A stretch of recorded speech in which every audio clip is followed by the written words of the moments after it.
이미지가 좀 덜하실지 모르겠지만 저는 사실은 영화를 하면서 저 드라마도 하고 뭐 사극도 하고 판타지도 해봤는데 사실 그 관객과 이렇게 막 두뇌 싸움하고 걸렸어. 예, 다시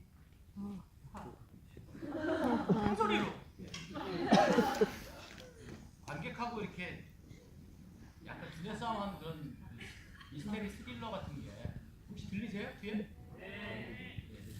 그런 영화를 한번 해보는 게 그 시나리오만 읽을 때 그런 스릴러 시나리오는 되게 섹시하거든요. 막, 이거 도대체 범인은 누굴까? 여기 과연 내가 속는 건 뭘까? 반전은 혹시 있나? 막 이런 거 했는데 저는 사실 머리가 나빠서인지 뭔지 몰라도 저는 이 영화 보면서 엄마가 변호사라고 생각 못했거든요. 엄마가 변호사라고 생각 못했고 그게 막 그걸 그리고 또 하나는 이 영화를 만들어야 되겠다라고 생각했던 것 중에 가장 큰 이유는 엄마가 변호사라는 걸 내가 몰랐어도 응원하게 된다는 점이었어요. 되게 통쾌했어요. 내가 속아도 내가 이 제작진과의 예, 그 제작진과에서 머리 싸움에서 내가 졌어도 맞아 저 나쁜 저 악당 같은 놈이 엄마가 변호사가 돼가지고 저놈이 몰락하게 됐으면 내가 제작진한테 한 100번쯤 지면 어때?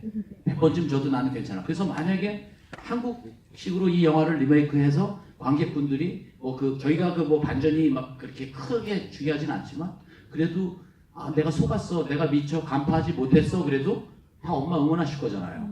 그렇기 때문에 그런 면에서 이건 되게 섹시하다. 그래서 리메이크 하려고 했어요.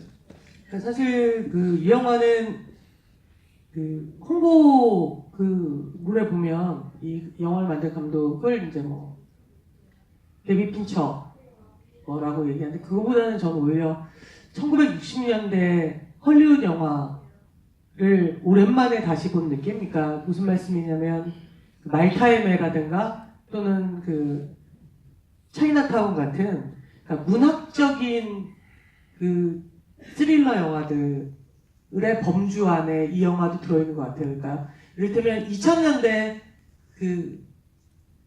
좀 문학적이지 않은 2000년대 스릴러는 대부분 사실 거기에 다른 복합 장르가 하나 더 들어가죠. 이를테면 잔인한 어떤 고어라든가 아니면 액션이라든가 아니면 판타지라든가 이런 게 들어간다면 오늘 보신 인비저블 게스트 같은 경우에는 굉장히 정통적인 스릴러 범죄물이라고 볼 수가 있는 것 같아요. 그리고 전체적으로 이 영화를 장악하고 있는 가장 중요한 힘은 사실은 이야기, 어떤 이야기를 만들어냈다. 근데 이게 보통은 그래서 1960년대 헐리우드 영화들은 원작 소설에 되게 많이 기댔다면 이거는 원작 시나리오가 있는 거예요. 그러니까 애초에 그런 이 시나리오 작가 자체가 굉장히 이런 장르 문학에 대한 이해도가 되게 높은 상태에서 쓴 이야기인 것 같고, 저는 개인적으로는 이제 영화를 보면서 변호사를 딱 보자마자 뭐야 쌍둥이였냐? 라고 생각을 했었어요. 근데 왜 성이 달라?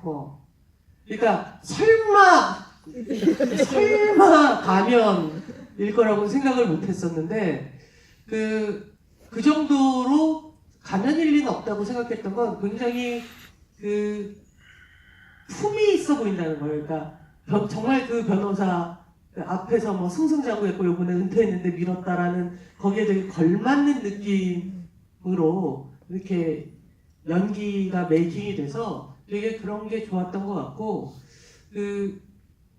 저 개인적으로 또 하나는 스페인 영화를 많이 보지 못했기 때문에 특히 스페인의 장르 영화를 많이 접하지 못했기 때문에 저희 연기들이 익숙한 게 아니에요. 그죠?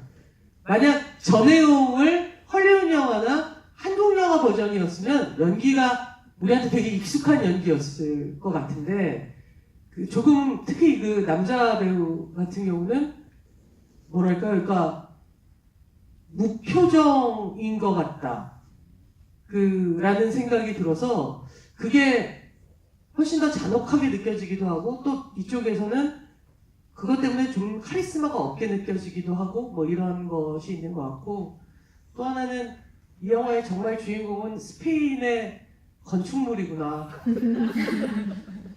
정말 대충 카메라만 대도 뒤에서 막 바르셀로나 우후 뭐 이러고 있는 느낌이어서 정말 그리고 왜 피해자 가족이 머물고 있는 그 집조차도 건축이 되게 품이 있지 않을까? 되게 품이 있는 건축물로 가득 찬 영화. 그러니까 그것을 일부러 그렇게 꾸민 게 일 수도 있고 아닐 수도 있겠지만, 이를테면 그 폐차장 옆에 있는 카페도, 또는 뭐 그 회사나 아니면 이 사장님의 집 뭐 이런 건 당연하겠지만, 그 산속에 있던 그 집조차도 굉장히 건축물들이 좋은데? 저기 한번 가보고 싶은데? 라는 생각이 들게 해주는 느낌이 되게, 저는 이 영화가, 그래서 이 영화의 분위기를 더 묘하게 만들어버리는 것 같아요. 그리고 바르셀로나나 뭐 이런 스페인을 갔다 오셨던 분들은 그런 면에서 맞아, 저런 풍광 뭐 이런 느낌들을 더 많이 가지실 수 있지 않을까라는 생각도 들었습니다. 예, 맞습니다. 저도 이 영화 보고 바르셀로나 가서 한번 꼭 그 풍광들을 보고 싶고, 물론 FC 바르셀로나 경기를 먼저 한번 보고 싶다는 생각을 했는데. 네, 산속 길 같은 데 운전하지 말고. 예. 그리고 또 하나는 저도 이제 한 25년 동안 한 10편 정도의 상업 영화를 제작했는데, 어줍지 않게 자꾸 영화를 보게 되면 이 카메라 뒤에서 보게 되는 경우가 있어요. 카메라 뒤에서, 야, 저건 어떻게 촬영했지?